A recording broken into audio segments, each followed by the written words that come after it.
நம்ம தளபதி அவர்கள் எப்பவுமே ஒரு பதில் கொடுக்குறாருன்னா அதை வந்து அமைதியா கொடுத்துட்டு போயிடுவாரு. அந்த மாதிரி தான் இந்த தாட்டியும் சரியான பதில் கொடுத்துருக்காரு. எதுக்குன்னு கேக்குறீங்களா?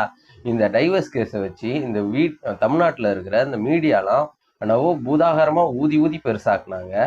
அதுக்கு அவர் கொடுத்த தக் லைஃப் மூமெண்ட்டும், அதுக்கப்புறம் சத்யராஜோட ஃபேமிலியில திவ்யா சத்யராஜ் இருக்கிறாங்க இல்லையா, அவங்க வந்து சோசியல் மீடியால ஒரு வீடியோ வெளியிட்டாங்க. அதுக்கும் அவங்க குடும்பத்துல இருந்தே அதுக்கு ஒரு ரிப்ளை வந்திருக்குது. அதெல்லாம் பத்தி இந்த வீடியோல பார்த்தலாம் வாங்க.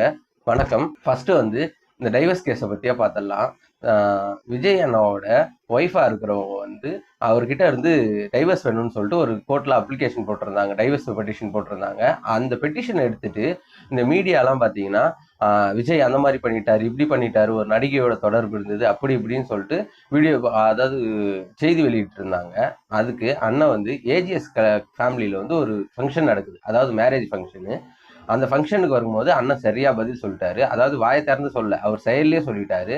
அவர் வந்து இவங்க தான், நீங்க என்ன அந்த நடிகை பேரை சொல்றது, நானே நடிகையை கூப்பிட்டு வரேன் அப்படின்னு சொல்லிட்டு அவரே கூப்பிட்டு வந்துட்டாரு. இதை வந்து சில பேர் பாசிட்டிவா பேசுறாங்க, சில பேர் நெகட்டிவா பேசுறாங்க.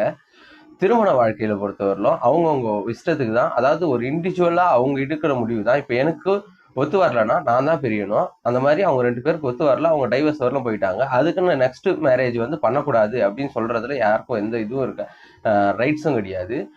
அவர் வந்து நெக்ஸ்ட் மேரேஜுக்கு ரெடி ஆறாரா, ரெடி ஆகலையா, அதெல்லாம் நமக்கு தேவையில்லை. ஆனா அடுத்த பேர் நல்லா இருந்தது, நம்ம பார்க்கும்போது ட்ரெஸ் கோடும் நல்லா இருந்தது. இந்த மாதிரி தான் இவங்களுக்குலாம் வாயை அடைக்கணும்னா இந்த மாதிரி தான் பதில் சொல்லணும். அது இனிமேல் நீங்க என்ன பேசுறது, நாங்களே பேசுவோம் ஆமா அப்படின்ட்டு.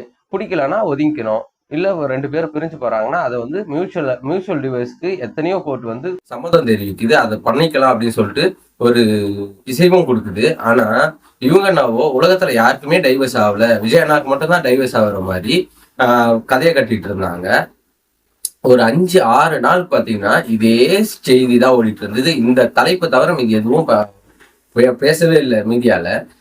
இப்ப பாத்தீங்கன்னா அந்த நியூஸ் எல்லாம் போட்டவங்களும் விஜய் அண்ணா வந்து அப்செட் ஆயிடுவாரு, அவர் வந்து வெளியே தலை காட்ட மாட்டாருன்னு இவங்க எல்லாம் நினைச்சாங்க. ஆனா வந்து விஜய் அண்ணா ரொம்ப போல்டாவே அவங்களே கூப்பிட்டு வந்து இதுதான் அடுத்து என்னோட பேரு அப்படின்ற மாதிரி பதிலே சொல்லிட்டாரு. இனிமேல் என்ன பேசுவாங்கன்னு பாக்கலாம்.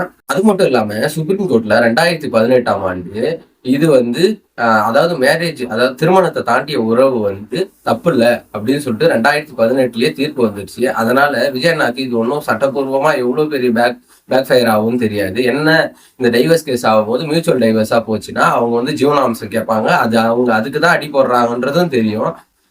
பார்க்கலாம் என்ன நடக்குதுன்ட்டு. அதெல்லாம் கோர்ட்ல வரும்போது நம்ம பார்த்துக்கலாம். ஃபர்ஸ்ட் எலெக்ஷன் சம்பந்தமானதே நம்ம பார்த்துட்டு இருக்கோம். அடுத்தது சத்யராஜ், அதாவது சத்யராஜ் வந்து எவ்வளவு திமுகல, அதாவது பெரியாரோட சீடன் அப்படின்னு சொல்லுவாங்க, அவர் திமுகல எவ்வளவு இம்பார்ட்டன்டா இருந்தாரு அப்படின்னு தெரியும். ஃபர்ஸ்ட் படம் நடிக்கும் போது சத்யராஜ் பாத்தீங்கன்னா எம்ஜிஆரோட ஃபேனா காட்டிட்டு இருந்தாரு. அதுக்கப்புறம் தன்னை வந்து திமுகவோட கொள்கை பிடிப்பாளர் அப்படின்ட்டு காட்டிட்டு இருந்தாரு. இப்போ வந்து அந்த திமுக கட்சியில சீட்டு வாங்குறதுக்காக, அதாவது எம்எல்ஏ சீட்டு வாங்குறதுக்காக அவங்களோட பொண்ணு திவ்யா சத்யராஜ் பாத்தீங்கன்னா இந்த கட்சிக்கு, அதாவது திமுகவுக்கு கொஞ்ச நாளாவே சொம்படிச்சுட்டு வராங்க. எதுக்குன்னு நம்ம எல்லாருக்குமே தெரியும். சேகர் பாபு அவர்களை புகழ்ந்து பேசுறது இதெல்லாம் நடந்துட்டு இருக்குது. அதே மாதிரியே விஜய் அண்ணாவை பத்தி அவங்க ஒரு வீடியோ போட்டிருந்தாங்க.